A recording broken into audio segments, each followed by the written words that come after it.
Banjir sedalam 40 cm menggenangi Jalan Ahmad Yani, Kayu Putih, Jakarta Timur. Banjir merendam mulai dari turunan flyover Cempaka Putih hingga ke arah Jalan Pemuda Rawamangun sepanjang 300 meter. Selain itu, banjir juga merendam kawasan Jalan Pisangan Timur, tepatnya di depan Diklat Bea Cukai, Jakarta Timur.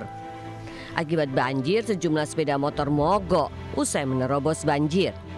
Selain intensitas hujan yang tinggi, banjir juga disebabkan buruknya sistem drainase serta luapan Waduk Ria Rio dan Waduk Pisangan Timur.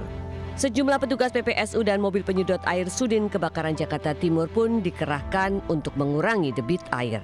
Dari Jakarta, Rio Manik, iNews melaporkan.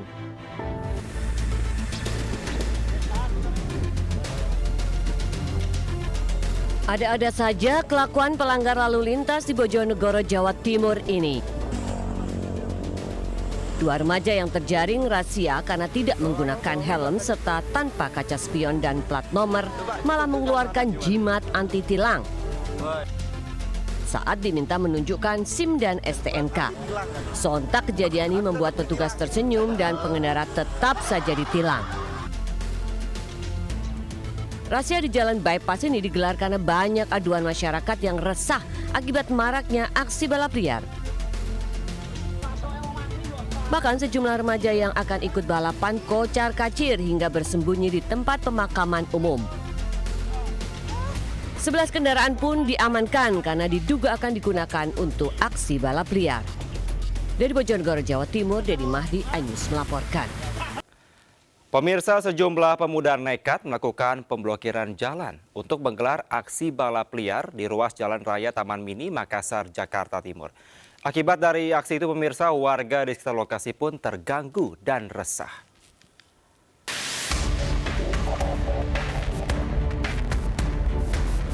Sejumlah pemuda nekat melakukan aksi blokir jalan untuk menggelar aksi balap liar di Jalan Taman Mini Makassar, Jakarta Timur. Dalam aksinya, para pemuda saling berbagi peran. Selain blokir jalan, ada juga yang menghitung jalannya aksi balap liar. Akibat aksi ini, pengguna jalan baik roda 2 maupun 4 pun tertahan dan khawatir tertabrak para peserta balap liar. Ironisnya, selama aksi ini digelar, tidak ada satupun petugas kepolisian yang berpatroli hingga membuat para pemuda melakukan aksinya. Warga sendiri sudah berulang kali mengeluhkan aksi ini karena sudah kerap terjadi hingga mengganggu pengguna jalan. Dari Jakarta, Rizky Falupi, iNews melaporkan. Pembongkaran bangunan tempat hiburan malam di Kota Serang, Banten berlangsung ricuh. Pihak kuasa hukum pemilik bangunan tempat hiburan malam menolak untuk dibongkar.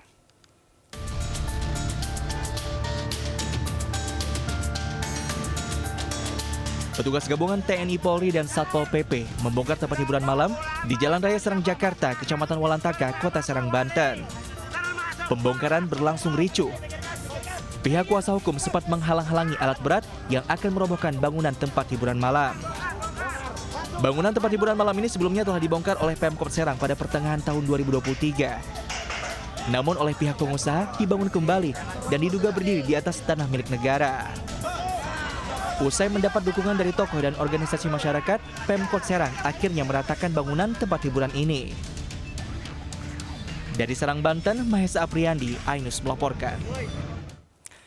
Informasi lainnya, pemirsa, menduga suaranya dicuri caleg lain yang masih satu partai. Seorang caleg Nasdem mengamuk dan membanting kursi di kantor Kecamatan Sumbersari, Jember, Jawa Timur. Bahkan sejumlah tim ses sempat memblokir truk pengangkut surat suara C Plano yang menuju KPUD Jember. Dari tadi ngomong gara-gara kursi. Seorang caleg mengamuk hingga membanting kursi dan meminta bertemu Ketua PPK karena menduga suaranya dicuri caleg separtai dalam satu dapil Kecamatan Sumbersari, Jember. Bahkan ia terang-terangan mengaku sudah melakukan transaksional dengan petugas PPK agar suaranya diberikan kepada caleg Nasdem lain dengan nominal hingga 5 juta rupiah.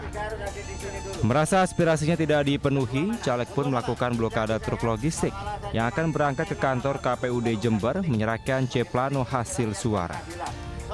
Beruntung salah satu komisioner Bawaslu Jember mendatangi lokasi untuk menenangkan caleg yang berseteru.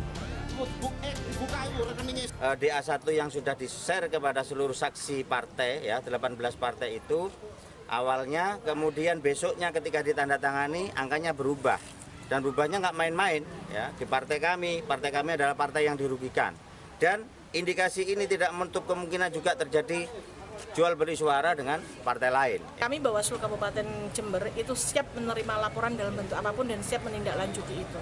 Nah, kami tadi sudah menyampaikan beberapa hal mekanisme itu dan kami siap menunggu di Bawaslu Kabupaten Jember. Kalau permasalahan truk ini dihalangi untuk tidak bisa keluar, ini beda hal atau beda persoalan. Begitu. Saat ini anggota Bawaslu berjanji akan menindaklanjuti kasus ini dengan melaporkan secara resmi ke Bawaslu. Perihal pencurian suara ini termasuk adanya suap-menyuap.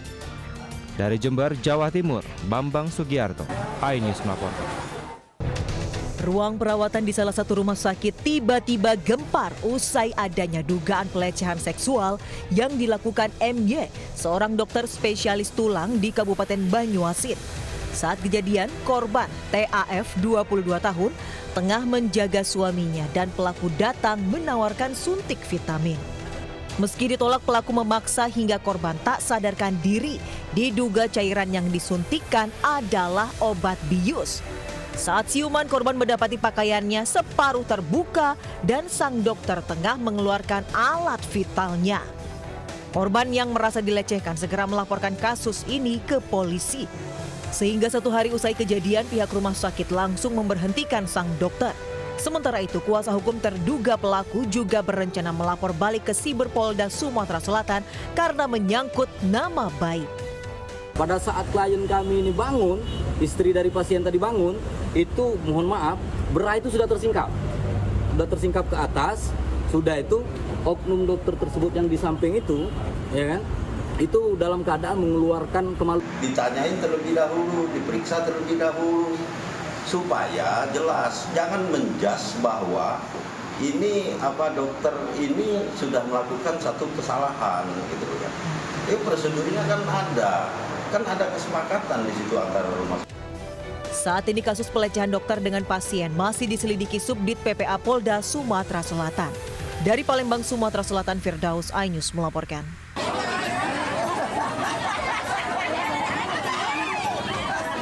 Puluhan warga berdesakan hingga saling dorong di salah satu toko di Pasar Sentral PK Bata, Kecamatan Polewali Mandar, Sulawesi Barat. Mayoritas mak-mak yang sudah menunggu sejak pagi menyerbu toko yang baru mendapat pasokan 800 kantong beras dari Bulog. Para mak-mak ini tak menghiraukan keselamatan demi membeli beras murah seharga Rp54.000 untuk ukuran 5 kg atau Rp10.900 per kilogram. Sejumlah mak-mak bahkan nyaris pingsan. Selalu sampingku lolos, kanan lolos, saya tidak bisa jalan kaki. Apa orang tua di depan kami. Terjepit tadi Bu ya? Tadi yang agak murah. Agak murah. Murah deh, baru kan kadang kita beli beras lembek bisa digabung masak. Di Purbalingga, Jawa Tengah, ratusan warga menyerbu operasi pasar murah yang digelar Pemkab Purbalingga bersama Perum Bulog Banyumas di depan sebuah pabrik. Warga bahkan rela antre panjang demi mendapat beras dan minyak goreng dengan harga murah. Beras medium ukuran 5 kg dijual seharga Rp51.000. Beras premium Rp80.000 per 5 kg, sementara minyak goreng Rp14.000 per liter. Dalam waktu setengah jam sebanyak 2 ton beras ludes terjual. Tim Liputan iNews melaporkan.